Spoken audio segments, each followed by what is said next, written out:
Hello, Brent here with All That Octane here, and in this video I'm going to open up some Fast and Furious cars that I was able to find on sale at a Kroger. So normally these cars were somewhere around the $4 range, maybe even $5. I know they're pretty expensive and that's not something I normally collect. However, when you find an awesome deal, like a car for $1, it's pretty hard to pass it up. So I'm going to go ahead and open these up. I'm going to start with sort of the less interesting to go to the more interesting. We'll start off with Ripsaw. So I believe this one was in the Fate of the Furious, the 8th one, and they were racing across the ice with it, I do believe. I think Ludacris had this one. Sorry if it's a little noisy. Go ahead and open that up.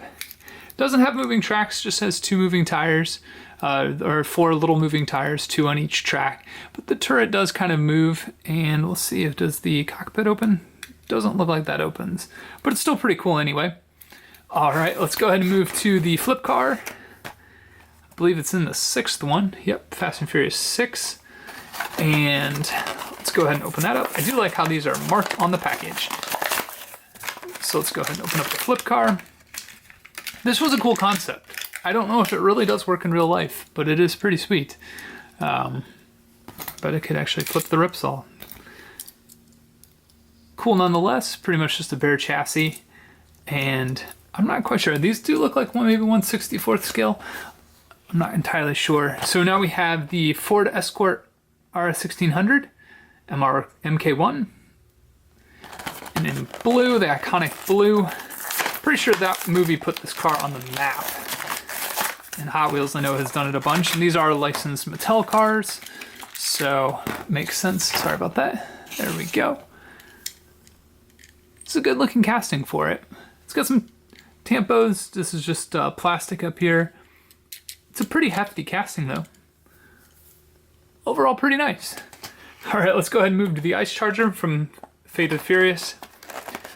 And we'll open this one up.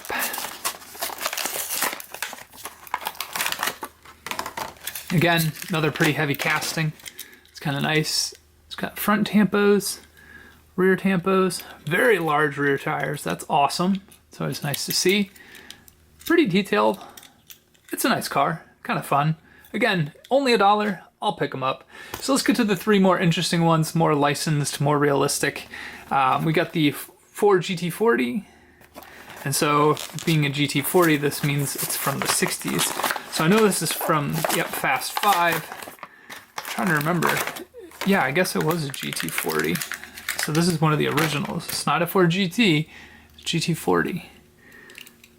Normally you can tell based on the lights up here in the bumper. The old ones had the lights there, the new ones have it in a different kind of pattern. That's like one of the easiest ways to tell a GT40 from a GT. And it's a classic blue and white livery. This is Ford on the side skirt. Yeah, that's a pretty cool car. All right, let's go ahead and move to the 1956 Ford Victoria in black from Fate of the Furious. There's a lot of Fate of the Furious cars, I guess. It must not have been as popular. And again, I know there's a bunch of other cars part of this series, but they weren't there for $1, so I just picked up what I could. This is a very smooth, clean casting. I like the black gloss paint. Super nice. Red line kind of tires on the rims, rear tampos, front plastic. That's a cool car. All right, lastly is the 1966 Chevy Corvette in the Fate of the Furious. Again, another Fate of the Furious. I believe Letty drove this one. And I think this one got pulled through one of the city streets somewhere. Yeah, this is a cool car. I actually watched a video, I believe, of when they were making this car. It's pretty cool. The back end looks a little wonky, looks a little narrow. Kind of goes wide up here and narrow in the back. That's not fun.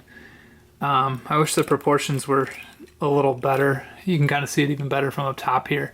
And that is how it is. It goes from wide to narrow.